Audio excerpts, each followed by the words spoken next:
I vividly recall the day I first encountered Alex as though it unfolded just yesterday. I found myself nestled in a quaint dive cafe, nursing the most affordable cup of coffee available, attempting to untangle the web of my scattered thoughts and aspirations. That's when he strolled in, akin to a scene plucked from a cinematic masterpiece, albeit devoid of any dramatic lighting or accompanying melodies. Instead, the atmosphere was defined by the gentle jingle of the doorbell and the lingering aroma of stale coffee mingled with his distinct aftershave. "Is the seat taken?" he inquired, gesturing towards the empty chair opposite me with a smile capable of inducing instant infatuation. "It looks free to me," I responded, striving for an air of nonchalance, despite the flurry of excitement his unexpected presence stirred within me. As conversation ensued, it became increasingly apparent that we shared a kinship that transcended mere acquaintance. Our interests aligned seamlessly, from indulging in mindless television series to engaging in spirited debates over preferred pizza toppings. Pineapple, anyone? Fast forward, and we transitioned from casual encounters to a genuine relationship that felt as though it had spanned lifetimes. Before we knew it, discussions of matrimony were underway. Yet, amidst the burgeoning romance, the specter of drama loomed. Alex's parents, a force to be reckoned with, greeted me with thinly veiled scrutiny upon our initial encounter. Their smiles, though ostensibly welcoming, betrayed an underlying assessment of my worthiness. "So, you're the girl Alex can't stop talking about," his mother remarked, her tone tinged with a coldness that sent shivers down my spine. "Guilty as charged," I retorted, masking any semblance of insecurity. However, their insistence on a prenuptial agreement struck a discordant note. While I harbored no ulterior motives, the notion of such a contract felt inherently distrustful. "I'll sign your prenup," I acquiesced, "but under one condition. If infidelity rears its ugly head, the transgressor foots the bill, $100,000. Alex's reaction mirrored a mixture of disbelief and discomfort. Yet I remained resolute. Past experiences had taught me the value of safeguarding against betrayal. We believed this compromise would quell any familial objections, but fate had other plans. One evening, nestled together on our beloved, albeit dilapidated couch, a symbol of our shared history, we found ourselves dreaming of a future beyond our means. Italy beckoned, its allure irresistible despite our financial constraints. "Think about it, Alex," I enthused, envisioning the culinary delights and artistic wonders awaiting us. However, reality reared its pragmatic head. "Our bank account screams backyard camping, rather than romantic Venetian getaway," he quipped, punctuating his words with a playful squeeze. Undeterred, I proposed a strategy of thrift and sacrifice, teasingly targeting his beloved video games as potential casualties. Our banter echoed the essence of our relationship. Dreamers grounded in the practicalities of everyday life. In the midst of mundane chores and playful banter, the topic of starting a family surfaced, a prospect both exhilarating and daunting. "Emily, we need to talk about starting a family," Alex broached, his voice tinged with uncertainty. The weight of the conversation hung in the air as we navigated the uncertain terrain of parenthood, finding solace in the unwavering support of one another. How daunting could it be? I chuckled, a blend of nerves and affection coloring my laughter. Famous last words, babe. That's how it was with us. No matter the challenge, we tackled it hand in hand. Even as Alex's mother began dropping not-so-subtle hints about grandchildren at every opportunity, we maintained our united front. "Emily, darling, when will you give me some grandbabies?" "Time isn't standing still, you know," she'd remark, her tone sugary but her message anything but. I'd plaster on a smile, biting back retorts, and Alex would interject, "Mom, give it a rest, will you? These things take time." Yet, as the months passed, pressure mounted, not just from his mother, but from within. Our desire for a family clashed with the harsh reality of infertility. Ever since Judy, his mother, discovered her newfound hobby of tormenting me, our home transformed into a battleground, her weapon of choice a razor-sharp tongue. One Sunday lunch, as we gathered for what should have been a tranquil meal, Judy barged in uninvited, her presence casting a shadow over the room. "Well, isn't this quaint?" she began, dripping with sarcasm, her gaze sweeping over our modest spread. "Emily, dear, I can see you've been slaving away in the kitchen all morning," she remarked, a smirk dancing on her lips. Attempting to diffuse the tension, I offered a feeble smile, urging her to take a seat. But Judy wasted no time before launching into her assault. "You know, Emily," she began, her voice laced with condescension, "Mrs. Henderson's grandson was just born. It got me thinking, when are you and Alex going to give me some good news?" Heat flooded my cheeks, a mixture of humiliation and indignation burning within me. I sought solace in Alex's gaze, only to find him engrossed in his plate, a feeble attempt at avoidance. "Mom, come on," he muttered weakly. But his lackluster defense only fueled Judy's relentless tirade. "Alex, dear, I don't mean to be cruel," Judy continued, "but you're not running a charity here. You work hard for your money. Why waste it on Emily if she can't even fulfill her basic duties as a wife? A cleaning service and a cook would be far more efficient, don't you think?" Unable to contain my frustration any longer, I spoke up. "Judy, I am trying my best here. It's not like I don't want to have kids. And as for the house and my cooking, well, I didn't realize marriage was a service contract." But my words fell on deaf ears. Judy remained steadfast in her judgment, her criticisms cutting deeper with each passing day. She scrutinized every corner of our home, disparaging my appearance and undermining my role as a wife. With each visit, her comments grew sharper, her disapproval more pronounced. "Is that what you're wearing?" she'd sneer. "A wife should dress to please her husband. No wonder Alex is always exhausted. He has to come home to this." I attempted to defend myself, to reason with her, but it was futile. Judy had made up her mind, and nothing could sway her perception. And in that moment, the realization dawned upon me. I was fighting this battle alone. No matter what I said or did, Alex's stance, or lack thereof, remained the most painful blow. Each night, after Judy's departure, we'd engage in heated arguments. "Why won't you stand up for me, Alex? She's walking all over us, and you're just letting her," I'd plead. "Emily, she's old, set in her ways," he'd respond. "What do you want me to do, kick my own mom out?" But it was clear this was more than just about Judy's disapproval.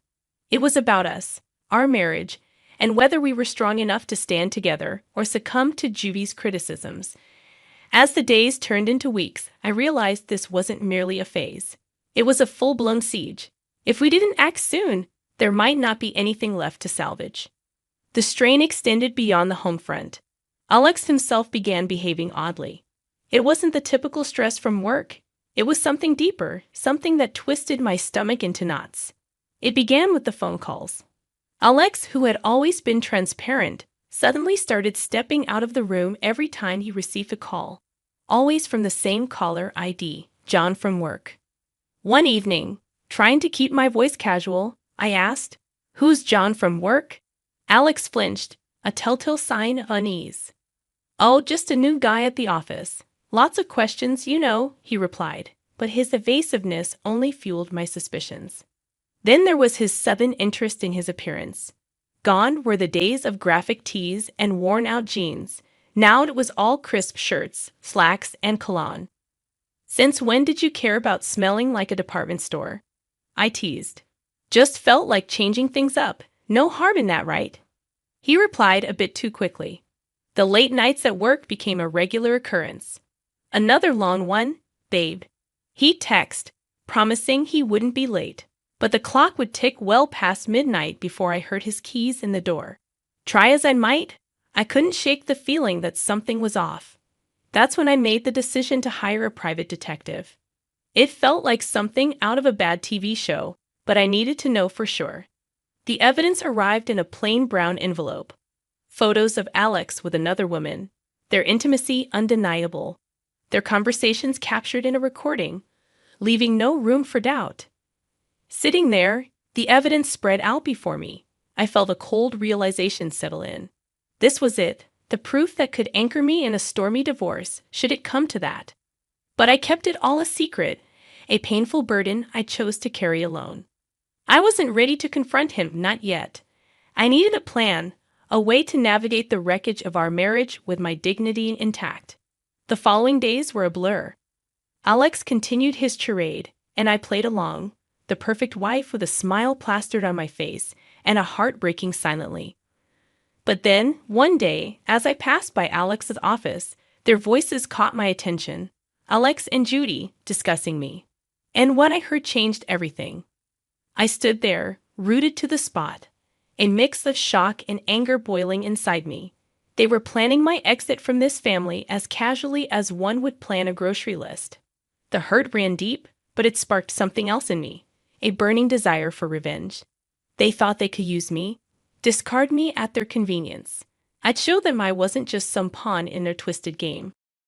A few days later, during a family dinner that felt more like a farce than a meal, Judy brought up her upcoming birthday with the same smirk I had come to despise.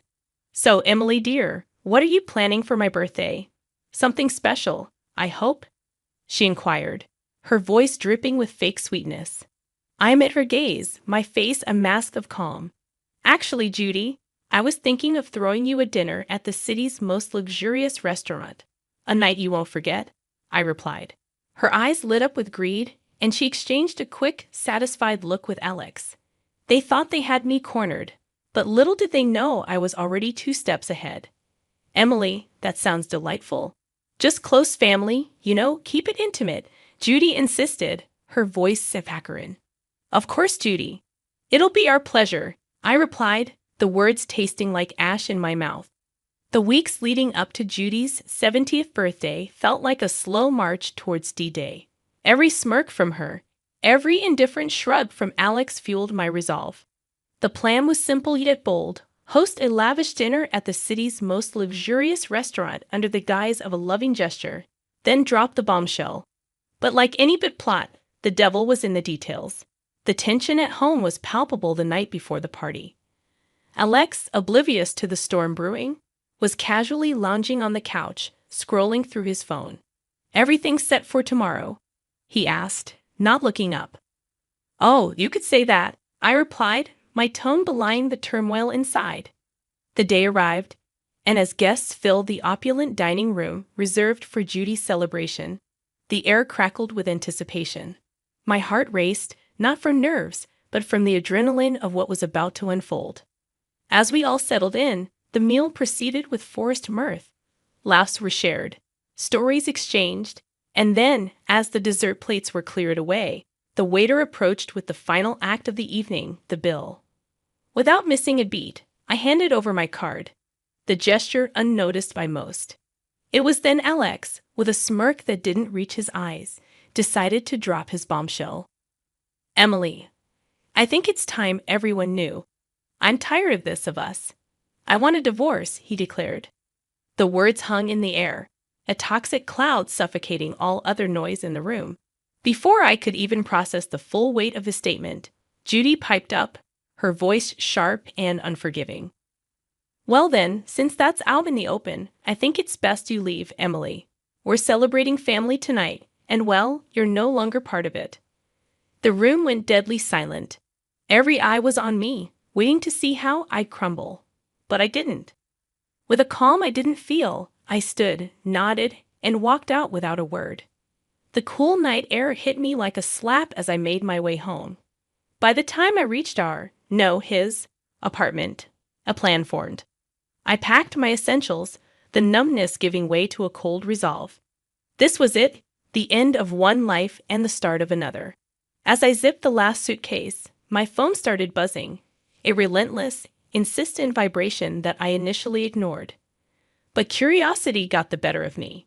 Judy's voice screeched from the other end, demanding I fix the payment issue. The sweet irony of it all. In my preparations for the inevitable, I had secured my exit strategy. I stood there, rooted to the spot, a mix of shock and anger boiling inside me. They were planning my exit from this family as casually as one would plan a grocery list. The hurt ran deep, but it sparked something else in me, a burning desire for revenge. They thought they could use me, discard me at their convenience. I'd show them I wasn't just some pawn in their twisted game.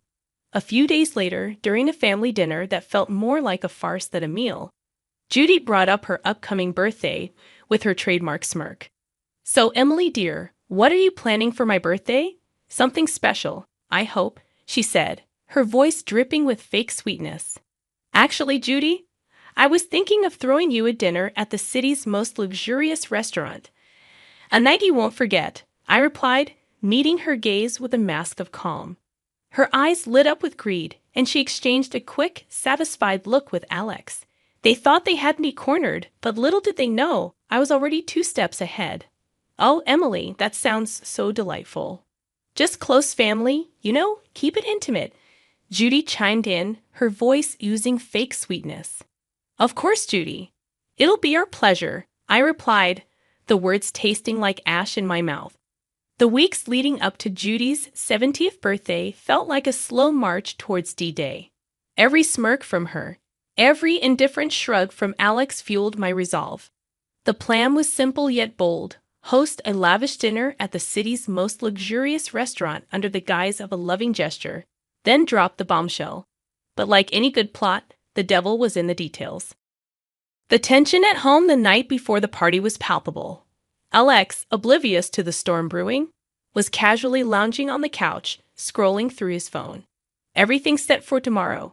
he asked, not looking up. "Oh, you could say that," I replied, my tone belying the turmoil inside. The day arrived, and as guests started to fill the opulent dining room reserved for Judy's celebration, the air was thick with anticipation. My heart raced, not from nerves, but from the adrenaline of what was about to unfold. Judy, ever the queen bee, basked in the attention, lavishing in the luxury of her surroundings. "Oh, Emily, you outdone yourself. This place is exquisite," she exclaimed, her voice loud enough for nearby tables to hear. As we all settled in and the meal proceeded with forced mirth, laughs were shared, stories exchanged. Then, as the dessert plates were cleared away, the waiter approached with the final act of the evening, the bill. He leaned in discreetly, informing us the dinner cost was $33,000. Without missing a beat, I handed over my card, the gesture unnoticed by most. It was then Alex, with a smirk that didn't reach his eyes, decided to drop his bombshell. "Emily, I think it's time everyone knew. I'm tired of this of us. I want a divorce," he announced, his words hanging in the air like a toxic cloud. Judy wasted no time in adding her poison. "Well, since that's out in the open, I think it's best you leave, Emily. We're celebrating family tonight, and well, you're no longer part of it." The room went deadly silent, every eye on me, waiting to see how I'd crumble. But I didn't. With a calm I didn't feel, I stood, nodded, and walked out without a word. The cool night air hit me like a slap as I made my way home. The finality of everything that had happened washed over me in waves. By the time I reached what used to be our shared home for the last time, a plan had formed. As I stepped through the door, the air crackled with tension, thick enough to cut with a knife. Alex and Judy were there, looking like they'd been arguing. "You've got some nerve showing up here after last night," Alex spat out, his face a mix of anger and disbelief. "Ungrateful wretch. You've embarrassed us in front of the whole city," Judy added, her voice sharp and unforgiving. But my mind was made up. I tossed the divorce papers on the table, the photos of Alex's infidelity on top. "You should be more concerned with this," I said, my tone steady. The color drained from Alex's face as he picked up the photos, his mother peering over his shoulder. Their outrage turned to shock, then to panic as they realized the extent of what I had. "And let's not forget the prenup, shall we?" I continued, my voice cold, final. "You cheat, you pay. $100,000 to be exact." Judy's face twisted into a snarl. "You wouldn't dare. You can't do this to us." "Oh, but I can, and I will," I replied, my tone unwavering. The begging turned to pleading, their words a desperate scramble to salvage what they could. But my mind was made up. In the end, Alex had no choice but to borrow the money from his parents to pay me. As I left that house for the last time, check in hand, I felt the weight lift off my shoulders. After everything, I used the payout from Alex to put a down payment on a small but cozy place of my own. Life's quieter now, and I like it that way. Every once in a while, the grapevine tosses a juicy bit my way about Alex and Judy. But these days, it's just another piece of someone else's story. Life's simpler, quieter, and infinitely sweeter on this side of chaos.